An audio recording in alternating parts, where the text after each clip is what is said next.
something strange in the neighborhood. Who you gonna call? Man, I love this movie. That trailer for the new one looks like it might even be good. It's acknowledging Harold Ramis's passing. Looks like he's being more clever with its callbacks. As long as it doesn't call back to the second movie. That wouldn't be good. What if it does, though? And even if it doesn't, what if people start rewatching the second movie again? What if people discover it for the first time? What if they think Ghostbusters 2 is good? Nah, that wouldn't happen. What if the movie actually was good, though?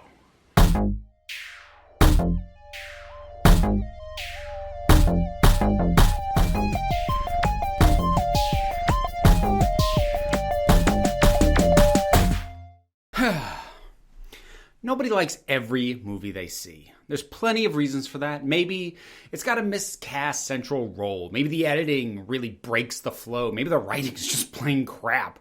But those kinds of things usually just mean that you don't like a movie. In order to hate a movie, it has to do more than be bad. It has to hurt you. And when it comes to entertainment, few things hurt like seeing something you love get completely screwed up. Now, depending on the kind of person you are, that can sometimes leave you in a bit of a conundrum because the component parts are things you enjoy, or at least you once enjoyed before. Just the end result was a disaster. And sometimes, for me, rarely, but sometimes you want to figure out how to fix it. So, let's fix Ghostbusters 2. Ghostbusters is my favorite movie of all time, period, full stop. Not saying it's the best movie, but it is my favorite, and it has been for most of my life. And Ghostbusters 2 was one of the first movies I remember not liking, even the very first time I saw it. The true hate of it would build over time, but even that first viewing at the tender age of 7, something felt off. I just couldn't have told you what, not back then, but now, it's more than 30 years later, and while I may not hold a degree in anything, I know enough about how stories get told to understand why I hate it. If everything you're doing is bad, I want you to know this. And against my better judgment, I'm going to try and fix it. We're going to need a different setup for this.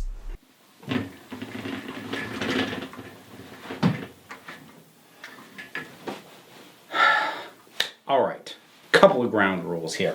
First, I'm not rewriting this thing from the ground up. If you want a full script from me completely fleshed out, somebody write me a check.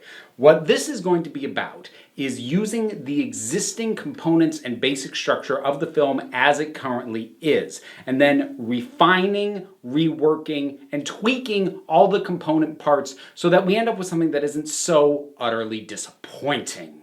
So, let's actually talk about the problems that we are working on here. Starting with, I'm starting to think maybe I should have gotten a proper pointer. You work with what you own. Problem number 1, the needless reset. At the start of the film, the key characters have all gone their separate ways and aren't where we left them. Instead of building on the foundation of the first movie, the sequel instead blows it up in order to rebuild virtually the same foundation from scratch all over again. This is honestly the single biggest problem with the movie, and nearly everything that we have to correct stems from this. In many ways, the minds behind Ghostbusters didn't fully appreciate how finely tuned the balance of comedy, action, and sci-fi horror was in that first film. And when it came to the sequel, the makers approached it in the way that Hollywood usually approaches comedy sequels, which is to do the exact same thing again. Now, as big a problem as this is, unfortunately, we can't actually fix it properly because ideally, this just wouldn't be the case at all. But it's too fundamental to how the film plays out for me to be able to completely chuck it. Then I'd just be violating Rule 1 and rewriting the whole thing from the ground up. So What we need to find a way to make this very stupid decision somehow work. Problem number 2, too many repeated beats from the first film. As a result of problem number 1, the overall structure of this film is virtually identical to the original, which makes it feel repetitive, lazy, and predictable. The team has to form all over again. Peter has to woo Dana again. Significant elements within New York don't think the Ghostbusters are for real. Again, they get locked up at the behest of a petty tyrant of a bureaucrat. Again, but it's in an asylum this time, which is totally different. And all while an ancient evil is building towards its return to the earthly plane. Again. As with the first problem, we're kind of stuck with this to a certain extent. So it's going to be a correction by degrees. If we can just nudge things in one direction or another so it's at least a little different from the first film, that might be enough to make it not feel like such a retread. Problem number 3, characters without a purpose. We'll get into this more when I do a full character breakdown, but the film goes out of its way to bring back nearly every named character from the first film, and the ones that it didn't bring back, it comes up with direct equivalents for.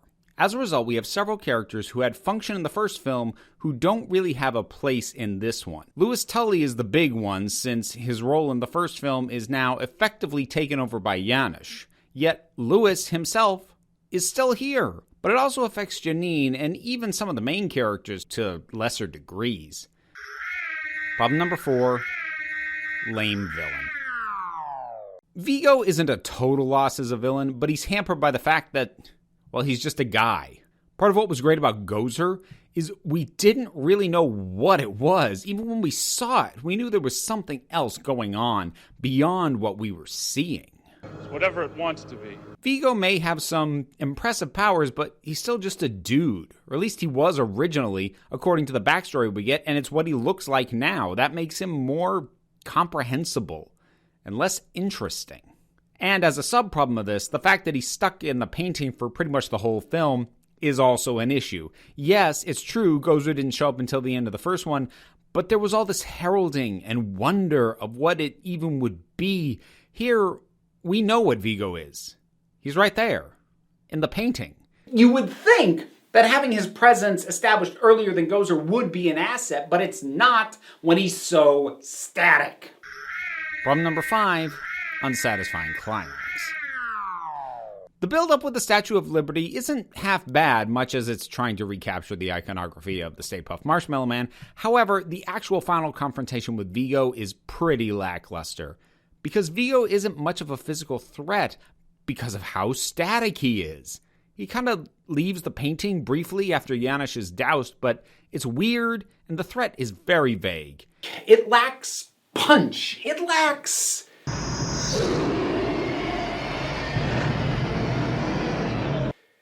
yeah, that.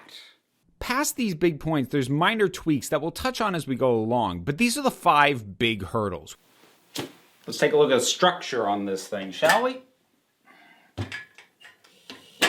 Now, we're going to be leaving most of this intact. The film's core structure is actually really simple, and as I said, I'm going to be altering it as little as possible, so here's the major plot beats. The Ghostbusters aren't working together anymore, so we have to establish where everyone is.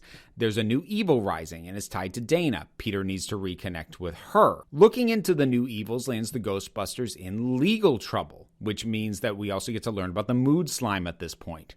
The business gets reestablished, the heroes get stalled by bureaucrats, Vigo kidnaps Oscar, Statue of Liberty, pump up the city, rescue the kid, beat the bad guy, woo, we win.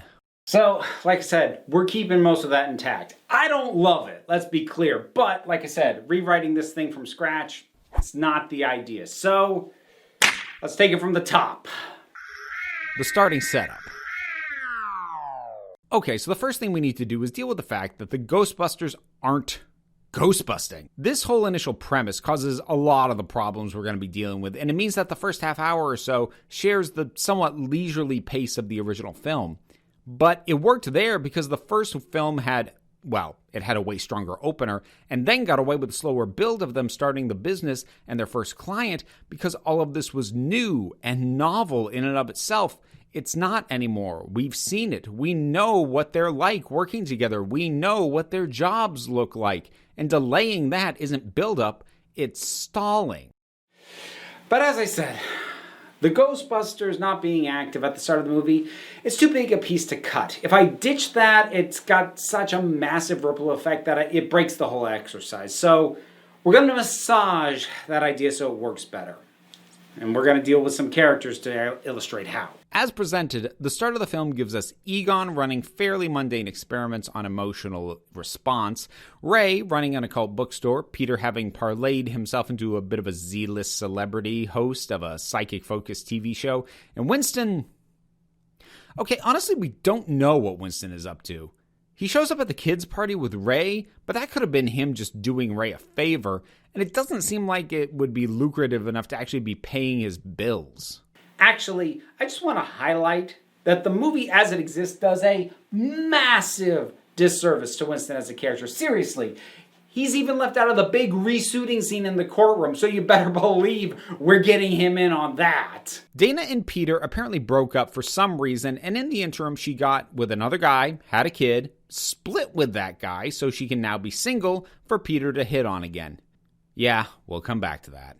That's sort of our 5 main core cast. But we've also got returning the mayor, Janine, and Lewis, and also Slimer, but whatever. The mayor is actually used perfectly fine, ignoring the Ghostbusters until he needs them. It's true to his original characterization, and frankly, it doesn't need to be changed. Janine and Lewis. Okay, so these two hook up because the movie brought them back without knowing what to do with them, and somehow this was the only thing they could think of, and it's stupid and pointless, and I hate it. And because this very stupid ship doesn't actually impact anything, we're just not going to do it. I've got a plan for what to do with Lewis, but for now, Janine and Egon will be together. Like they're supposed to be. Don't even argue with me on that. It's the natural progression of where they were headed at the end of the previous film. Also, we're giving Janine her fashion sense back because what the hell even is this? Okay. So, the in-universe reason that the characters start out the way they do is because the business is effectively dead.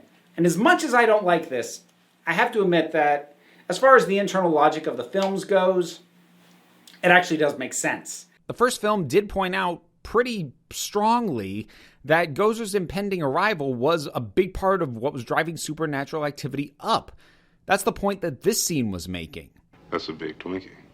So, with Gozer taken care of, it would make sense that some things tapered off. The sequel adds an additional hurdle in the form of a legal injunction, barring them from engaging in ghost busting at all. This detail serves no purpose, not even to get them in legal trouble, because they were already breaking numerous laws in their investigations of the mood slime. That's plenty to get us to the courtroom scene. The injunction adds nothing, and we're chucking it. So now what we'll do is we'll say business died down on its own in a way that happens in the real world. The demand isn't there, so the business goes soft, which gives us a much better way to bring Lewis into the story. At present, the Ghostbusters hire Lewis as their lawyer. Lewis, the guy who was only shown to be an accountant in the previous film. Yes, he says he only knows tax law, but using this as a way to bring him into the story is convoluted, contrived, and it also makes the heroes look like absolute idiots for not getting a proper lawyer. And don't tell me they can't afford better than Lewis. All of them have jobs that pay their bills, and between them, they can pay for better than this. Because one time I turned into a dog and they helped me. Thank you. So here's how we're going to kill 2 birds with 1 stone. The business died down, but it's not completely dead. It's just the supernatural activity went back to its normal background level, which doesn't need the full team. Or really much of anybody by the time the film was going to start. Janine, any calls? No. Any messages? No. Any customers? No, Dr. Venkman. But what about those precious franchise rights that Peter was so excited about? The franchise rights alone will make us rich beyond our wildest dreams. Do you really think he'd let this whole thing completely die on the vine? No, not a chance. And remember what Lewis asked the team at the end of the first film? Who does your taxes? So now, the backstory is Lewis was actually hired as their on-staff accountant and is basically the only in-office employee left since Janine will rarely bother to come in anymore because the phone never rings. And Lewis is there to make sure the books are kept, that the business still exists at minimal costs, and that the trademarks don't lapse. It fits who he is way more organic to his character. Honestly, he doesn't really need to be here at all, but if he's going to be here, this is how we're going to do it. So that's the state of the business. Now, let's talk about the other characters. Ray and Egon, honestly, we can leave them where the movie puts them because it makes sense in both cases. Well, almost. The shift to behavioral science that Egon undergoes feels a bit off. I buy he's involved in non-ghost related experiments, but I'd have expected him to be in a lab looking through a microscope at a mold sample. I collect spores, molds, and fungus. But even though I'd like to, I'm not actually going to make that change because him studying emotions does feed into the mood slime later on, or at least it should, but the movie, as is, actually doesn't connect those dots. Anyways, we'll keep the emotional study for Egon, but we're also going to briefly establish that it's not the kind of science he'd prefer to be doing. Maybe just have him give him a quick bit of dialogue with Janine, since, remember, they're a couple now, and we'll have him do more to link back to it later when he's working on the mood slime. Oh, and we're scrapping the entire children's party at the front end. Establishing the Ghostbusters as a joke within the world isn't funny. It doesn't add anything that the business going quiet doesn't already do. And most importantly of all, I personally hate it. If we're truly desperate for a misdirect, we can have, you know what, we can have Winston call Ray, and Ray's all super excited at what they might find until they realize that somebody's cat got in a crawl space and is just making noise or something. Winston can complain to Ray, needs to stop calling him for this stuff. Ray can be all apologetic because he just gets so excited when he thinks maybe things are going to pick back up again. But the big thing is, if we do this, it'll be done quickly and we're not going to humiliate them for 2.5 minutes like the existing film does. Peter hosting this TV show, it's totally the kind of second career he'd try to springboard into. So we're not really going to mess with that, though we're going to trim the scenes related to it by about 30% at least, because they are not as funny as the filmmakers thought they were. The big change we're going to do on Peter is that he and Dana are still together. And Oscar is his kid. The funny thing is, this actually doesn't change as much of the movie as you'd think. I tend to assume that the writers broke these two up between movies because they wanted that flirty, courting banter again. Now, I don't know why Hollywood keeps insisting that happily married couples can't have flirty banter and can't keep the fun alive in a relationship, but that's wrong! If you want to put a little relationship tension in there, we can have a bit here or there about how Peter seems more interested in trying to recapture his fading fame than by spending time with his kid. But let's not overdo that, because ultimately we don't actually need to change the dynamic we see in the film all that much. And as a bonus, it gives Peter better non-selfish motives and an actual personal stake in things. Because one of the things that bugged the heck out of me about Ghostbusters 2 was how casual the film feels about the danger while it's threatening a helpless baby. The sillier vibes give me tonal whiplash whenever it goes back to Oscar in peril. As silly as the first film was, its threats and ghosts were never presented like jokes. The whole movie was deadpan as heck, except for Peter. But then the sequel tried to be in on the humor much more, and it falls flat because while the first film had jokes that didn't slow down the scene, this one feels like the joke should have a rim shot after every other line. Maybe it's just my hang-up, but I say, if we're endangering a baby, this needs to be taken more seriously throughout. Definitely by Peter, if nothing else. He can still have his funny lines, but let's actually get the guy properly emotionally invested here. So that leaves Winston, who, after the stupid party, the film basically forgets even exists until about halfway in. That was really stupid. And I'm not just bitter about that because Winston's my favorite Ghostbuster, although it's in the mix. So, for a revised backstory this time, Winston is in a similar boat to Janine. He stuck around until the phone stopped ringing, and now he's found something else. But what? We've actually got a lot of freedom here, because the first film gives us so few details about Winston's background. All we know is that he's got a fairly mercenary attitude. If there's a steady paycheck in it, I'll believe anything you say. But his qualifications could be almost anything. Heck, Early drafts of the script for the first film actually had Winston being more qualified than the rest of the team, a decorated Air Force background and multiple PhDs. But at the end of the day, Winston has a blue-collar vibe, and it feels more organic to keep him working in that vein. So, we are going to put him in city construction at the supervisor level. You know, somebody who goes to the sites now and then, but isn't there every day doing the grunt work. Now, this is going to allow us to bring him into the story earlier than the film currently does, because the guys are going to tap him when they decide to tear up the road to investigate the slime.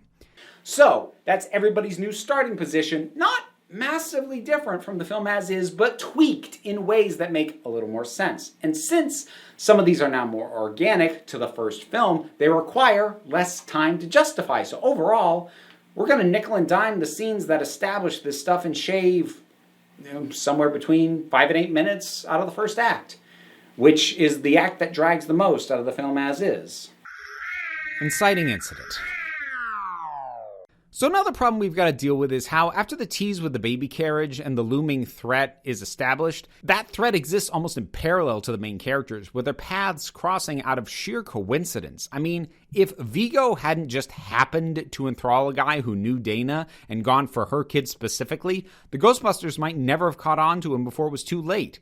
It is too much of the plot to pivot on dumb luck, so this needs work.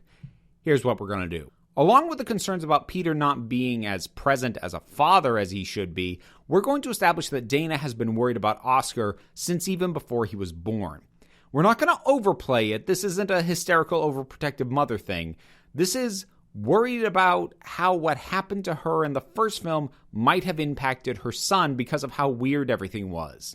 The woman was possessed and literally turned into a hellhound. Being concerned that her first kid's words might be doesn't sound like a completely unreasonable fear. So she's going to get antsy around supernatural stuff, especially when it comes to her kid. Whereas Peter's way more blasé about it, as you'd expect from him.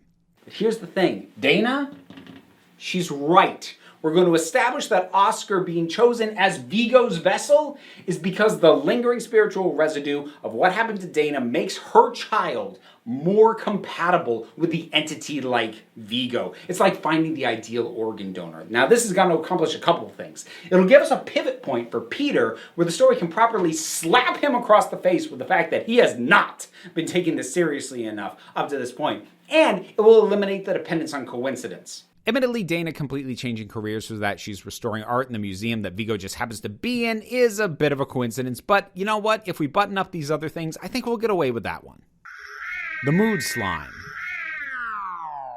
Alright, this is going to be a bit tricky because this is not a terrible idea, it's just handled very ham-fistedly, and the results few of the existing film's most cringe-inducing moments. But structurally, it's sound in terms of establishing what needs to be known about the mood slime and the pace that it establishes it. There's a river of it under the city. Getting doused in it instills a strong emotional reaction.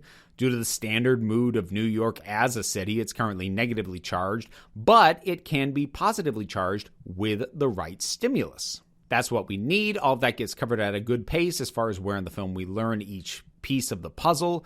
But what's done to establish some of these points is it's just not great material. Between the weak sauce fight the team has and the judge who is just cartoonish levels of over the top, this needs a little massaging in each scene, but nothing too tricky. We'll keep the dancing toaster because it's cute and it establishes the animated properties of the slime. Okay, let's talk about new characters. So, to my way of thinking, we've got 3 new characters that we need to talk about. Not counting Vigo, who is kind of his own conversation, being the main villain. But we've got Janusz, the mayor's aide, Hardemeyer, and Judge Wexler. I am not really a fan of any of these 3 characters. Janusz and Wexler feel like cartoon characters, and Hardemeyer is filling the exact same role that Walter Peck did in the first one, so he's part of the whole retreading familiar ground problem. Janusz is also filling a bit of a repeat role since he's effectively the substitute Louis Tully, even though Louis hasn't gone away. Just like Louis in the first film, he orbits Dana, gets caught up in the machinations of a big villain, is odd and a bit off-putting, and primarily played for laughs. But whereas Lewis felt like a mild exaggeration of the kind of person you may have met somewhere along the line, Janusz is overblown into this weird flamboyant tool, the kind that only exists in movies and television. But despite my annoyances with him, I'm not actually going to change very much. It seems like everybody else marks him as a highlight in the film, so I'm just going to have to shrug it off and chalk it up to... I don't get it. I am, however, ditching the ghost nanny kidnap thing because even as a kid, that confused the absolute hell out of me. Is that just a ghost? And if it is, why does it look like Janusz? And if it is Janusz, why can he suddenly turn into a ghost and have, like, ghost powers? The most we saw before this was his eyes glowed in one scene, but even if that is the case, and I buy that, why doesn't he do anything like this later? He doesn't use his powers to try and stop the Ghostbusters when they show up? Heck with it, just scrap it. We'll still get Oscar kidnapped, but not like this. It doesn't even really matter how just not like this. The judge also doesn't need to be drastically altered in terms of his story function. He just needs to be toned down. Like, way the hell down. Like, about 90%. I know why it was done. They wanted a big, explosive levels of rage to get the mood slime really going ballistic. And we'll still have that happen, but rather than having it come from one rageaholic who is showing so much bias on the bench that his ruling is going to be overturned immediately on appeal, we're basically just going to have the whole courtroom get out of control when the sentence is handed down. Fights will break out between the people supporting the Ghostbusters and the people who think that they're frauds. Bailiffs will be tackling people. It's going to be chaos on the court, and you can still have it go over the top with the judge as he bangs his gavel and shouts louder and louder for order, which would be a reasonable response from a human being as opposed to shouting how much he'd like to burn the defendants at the stake, which is just stupid. So that leaves us with Hardemeyer. And this one is a little bit tough because there kind of does need to be a barrier between the mayor and the Ghostbusters because if they could just roll up and call in a favor, things become too easy. Plus, it makes sense for a politician like Lenny to basically brush them off when it's no longer to his political advantage to pay attention to them. So we need to keep that element in play without him being such a stand-in for Dickless, who I'll actually acknowledge I appreciate them not trying to shoehorn into this film. Let's just make him a bit less directly confrontational, a bit more sly weasel, and that might be enough. So, the climax. The final confrontation, as it currently exists, doesn't have much going for it. They're mostly spraying slime, Vigo's getting out of the painting. It should be a big moment, but it's really insubstantial and underwhelming. We don't have a proper sense of what would happen if he succeeded in his whole scheme. I mean, yes, he'd overtake Oscar, and that needs to be taken seriously, but, I mean, on the grand threat scale here, would he just have been a baby? Because that's not all that scary. So, what we need a way to get Vigo out of the painting with a bit more pomp and circumstance than it just sort of happening. There needs to be a next level moment. Right now, it doesn't exist. When he comes out of that frame, it needs to be threat raising. This sort of, oh crap, we weren't ready for this escalation. Like what the appearance of Stay Puft was in the first film. How we manage this is going to be a bit tricky because if Vigo can get out of the painting without possessing the baby, why doesn't he just do that in the first place? So whatever he does needs to be a last-ditch gambit, something that will give him direct agency in our world, but also make him more vulnerable. Basically, we're going to make him into a glass cannon. So that's the principle. What are the actual nuts and bolts logistics of this? I don't really want him just possessing somebody else because the movie already does that. I, Ray and Vigo, shall rule the earth. And it's stupid. Plus, again, if he can possess anybody, why is he going after a baby in the first place? But, if the whole idea is that he's stuck in the painting, how do we get him out in a way that is distinct from any other ghost that's been in either this film or the previous? Well, here's my angle. The canvas itself is supernaturally imbued. It's not just holding Vigo's essence, it's protecting him, it's armor. We're going to make that literal. Imagine the portrait pushing forward like there's something on the other side pressing against it. Heck, The film even teases that at the front end, but it never pays off. We're going to go the next step, and when Vigo comes out, the canvas comes with him. So it tears away from the frame, wraps around this nebulous entity that Vigo currently is. And the CGI at the time was just far enough along that I think that it actually would have been viable to pull this off. And you remember how big that painting was? So we've got something like a 15-foot tall Vigo that it's totally cool to have an uncanny valley effect going on because his body is a two-dimensional picture stretched over his supernatural essence. The way in which this makes him more vulnerable is that it's not how the painting was intended to be used as protection, so it's less stable and the protection it grants him is spottier.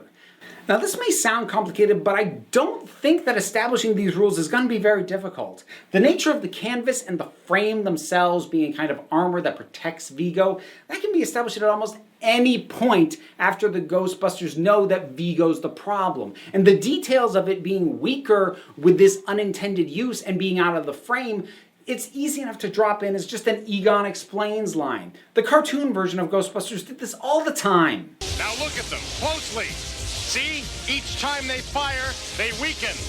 Of course. A little clunky? Maybe, but it gets the job done, and if we set it up right, it'll only need that one line for coverage. Oh, quick sidebar. The whole thing where Lewis gets a ride from Slimer, and then he thinks he's the one who brought down the ghostly force bubble, yeah, we are cutting all of that. Because it's stupid, and it's not funny, and it's an objective scientific fact that I don't like it. So, we've got a pitched battle with an enemy who is simultaneously more dangerous and more vulnerable. We don't want it to drag on too long, because I'm not sure there are too many ways to keep it interesting for more than a couple minutes, but it's solid escalation of the situation and will lend itself to a much more dynamic climax. The only question is, how does he get put down in the very end? Yes, I know he gets weakened by the people singing outside, and much to my chagrin, I have to admit this plays better than I remember because it's New Year's, people would be singing with optimism and hope in their hearts, so fine. But that'll only sort of lock him up for a moment or two and give an opening. We need more than that. If the canvas is armor, then the blasters aren't going to do much unless it gets properly cracked open. And the person who's going to do that is Dana. Couple of reasons for this. And yes, I will admit part of it is that I have a massive crush on Sigourney Weaver. She can do badass like a freaking boss. And it is a crime that they just tie her up in the movie as is. But it's not just that. It's also about Peter. Peter has been the glory hound right from the first film. He got into this business for the fame and the fortune. So what I want from him is for him to prioritize protecting Oscar. And if you forgot, as presented, he currently leaves the baby alone to go and fight the bad guy.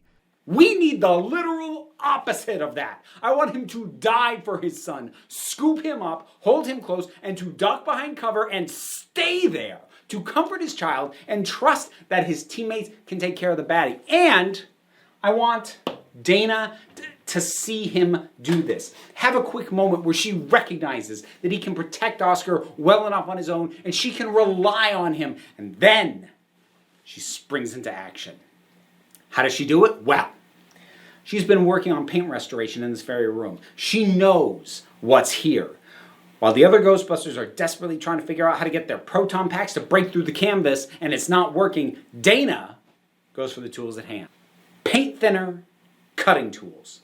She throws the paint thinner onto the canvas. It's like holy water to a vampire, and she goes in to cut a gash in the canvas before either retreating or being knocked back. She can do this while Vigo's weakened by the singing. The Ghostbusters, they get a blaster into that opening, pull Vigo's spirit out through it, leaving the husk of the canvas to fall on the floor like an empty body bag, while Vigo gets trapped and tagged like the uppity ghost he ultimately is. We could even have a moment where his voice echoes out of the trap about how he's too great and powerful to be beaten like this. And you can have a nice put-down line about how he is no better than anything else they ever faced. He just used more cheap tricks. Knocking the bastard down a peg is, to me, just flat out more rewarding. And that that just about does it for Ghostbusters 2.